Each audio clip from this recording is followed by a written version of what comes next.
बिस्मिल्लाहिर्रहमानिर्रहीम बिस्मिल्लाहिर्रहमानिर्रहीम। उम्मीद करता हूँ कि आप सब ठीक होंगे।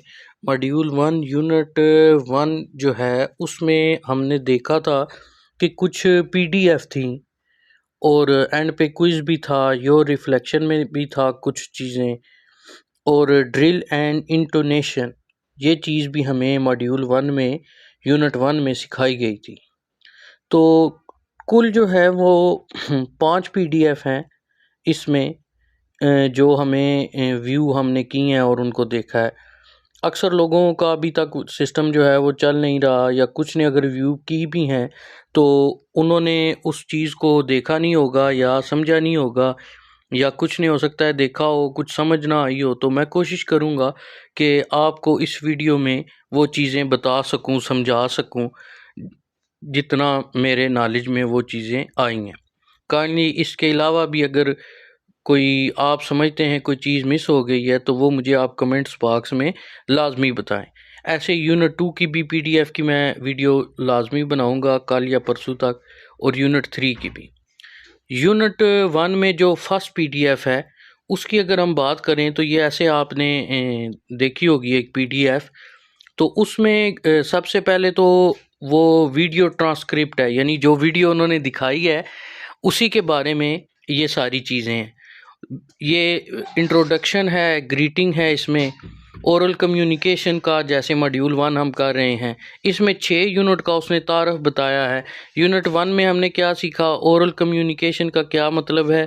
यूनिट 2 में क्या है, एक ओरल कम्युनिकेशन एक्टिविटी को कौन सी चीज़ें बेहतर बना सकती हैं।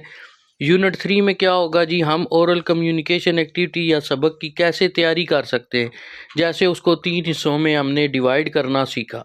यूनिट 4 इंशाल्लाह सबसे पहले कोशिश मेरी यही होगी कि मेरे चैनल पे ही आपको उसका सलूशन भी मिले, और उम्मीद करता हूँ कि सब मेरे चैनल को और इस वीडियो को लाइक भी करेंगे और मेरे चैनल को सब्सक्राइब भी करेंगे। यूनिट 4 जो है उसमें हम सीखेंगे कि हम ओरल कम्युनिकेशन को मौसर तरीके से कमरा जमात में कैसे मैनेज कर सकते हैं। यूनिट 5 जो है उसमें हम देखेंगे कि हम तलबा को बोलने की महारत में कैसे बेहतरी ला सकते हैं। यूनिट 6 में है हम अपने टीचिंग स्किल को ओरल कम्युनिकेशन के हवाले से कैसे बेहतर कर सकते हैं।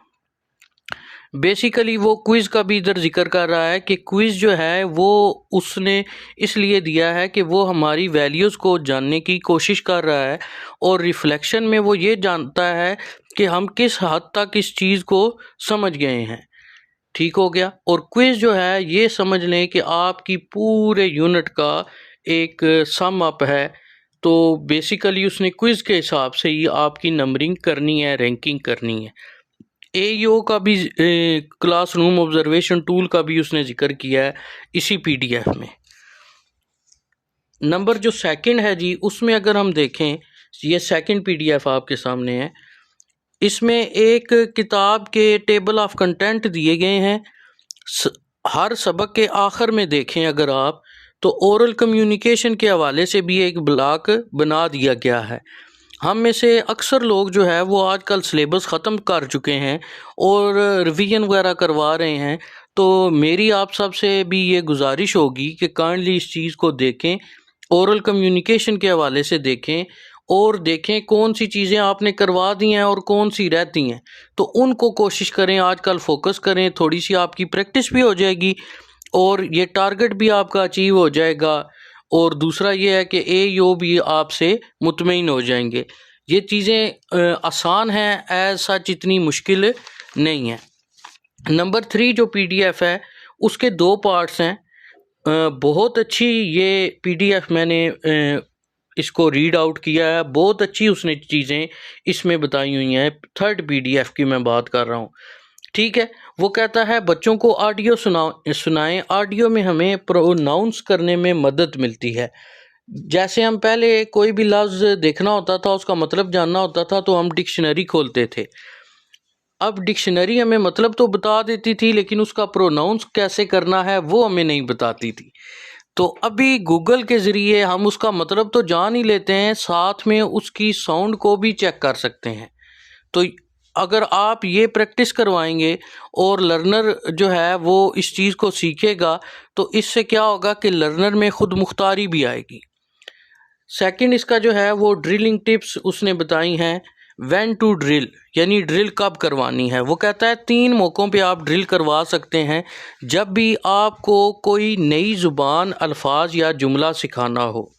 सेकंड वो कह रहा है जब आप समझें कि लर्नर प्रोनाउंसिएशन की गलती कर रहे हैं। और थर्ड नंबर पे लर्नर को तैयार करने के लिए स्पीकिंग एक्टिविटी के लिए आप ड्रिल करवा सकते हैं। इसी के एंड पे वो दे रहा है what to drill, you can drill, यानी 4 चीज़ों की आप ड्रिलिंग करवा सकते हैं। साउंड्स की, ठीक है, अल्फाज की, और जुमले 2 किस्म के। एक जो जुमले हैं वो है फ्रेजेस, यानी जिसमें वर्ब नहीं शामिल होता। और सेकंड क्या है, वो उसमें सेकंड में बता रहा है कि मुकम्मल सेंटेंस, यानी जिसमें वर्ब शामिल हो। बेहतर यह है कि आप अल्फाज या जुमलों की ड्रिल करवाएं, ना कि साउंड की, क्योंकि हम बच्चों को इंग्लिश सिखा रहे हैं, ना कि सिर्फ आवाज़ें निकालना उसका मकसद है। इसी पीडीएफ के जो सेकंड पार्ट है उसमें अगर हम देखें तो हार्ड सी और सॉफ्ट सी, यानी ये अगर हम बोर्ड पे लिखते हैं और ख़ुद पहले इसको प्रोनाउंस करते हैं और बच्चों को कहते हैं आप इसको रिपीट करें, तो वो ये बहुत अच्छे तरीके से सीखेंगे। जैसे कैट, कुक, कप, इसमें सी की जो साउंड है वो हार्ड आ रही है, और सॉफ्ट सी की साउंड, ये हार्ड सी में के की वो आवाज़ साउंड दे रहा है, और सॉफ्ट सी में वो सी जो है वो एस की आवाज़ दे रहा है। जैसे सिटी, पेंसिल, नाइस। नीचे इसी ने एक और इसका पोर्शन बनाया है हाउ टू ड्रिल। जब भी ड्रिल करवाएं, वो कहता है ग्रो की शक्ल में करवाएं, हम आंगी से करवाएं। इनफरादियत में क्या होता है, मैंने कल भी एक वीडियो शेयर की थी, आपने वो सुनी होगी उम्मीद है, कि हम ये चीज़ें गैर इरादी तौर पे पहले ही करवा रहे हैं। हम कोई भी बात बोलते हैं, बच्चे उसका रिस्पांस करते हैं, ग्रुप की शक्ल में करते हैं। हो सकता है कुछ बच्चे ऐसे हों जो रिस्पांस ना कर सकते हों, वो दूसरों से सुनकर तो वो भी वही लफ्ज़ बोलना शुरू कर देते हैं। तो ड्रिलिंग भी वो ऐसे ही कह रहा है कि इनफरादियत में वो बच्चे कम बोलते हैं, ठीक है, इसलिए उन्हें जो है वो ग्रुप की शक्ल में कहें, और ग्रुप ऐसे भी बनाएं जैसे कहें जी कि ये अभी मैं लफ्ज़ बोलने लगा हूँ, लेफ़्ट हैंड वाले जो हैं, लेफ़्ट साइड वाले ये बच्चे बोलेंगे, फिर राइट साइड वाले बोलेंगे, फिर ये फ्रंट के जो 5 बेंच हैं ये बोलेंगे, लास्ट के 5 बेंच जो हैं ये बोलेंगे।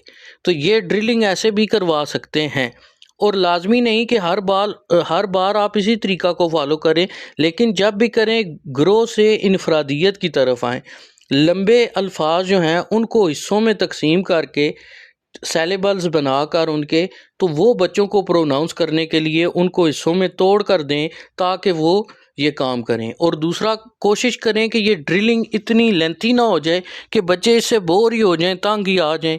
ये बहुत शॉर्ट वक्त में इस चीज़ को ख़त्म करने की कोशिश करें। नंबर 4 हमारी पीडीएफ है। टोटल इसकी 5 पीडीएफ हैं, जैसे मैंने आपको बताया है।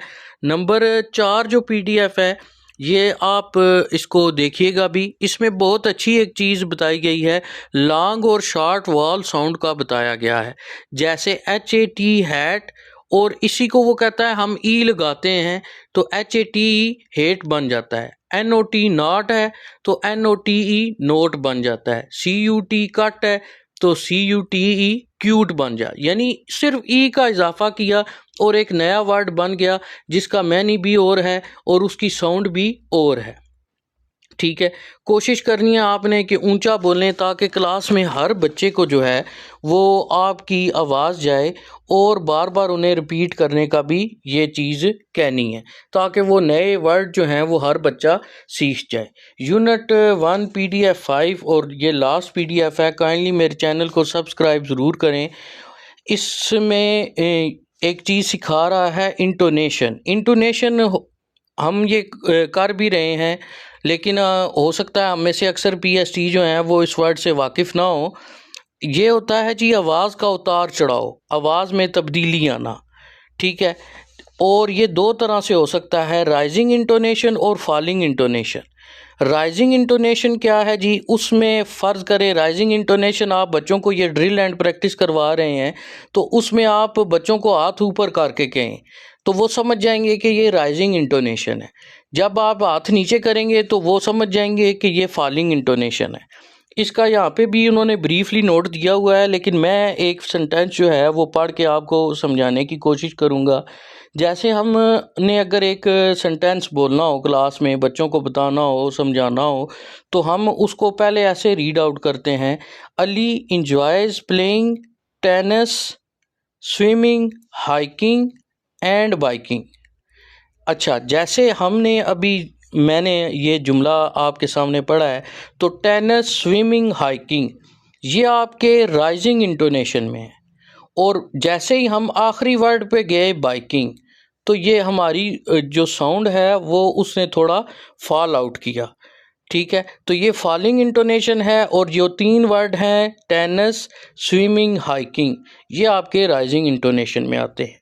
उम्मीद करता हूँ आपको ये वीडियो अच्छी लगी होगी। इंशाल्लाह हम मंडे को अर्ली मॉर्निंग ही आपको यूनिट 4 का भी सलूशन ज़रूर देंगे। जज़ाकल्लाह।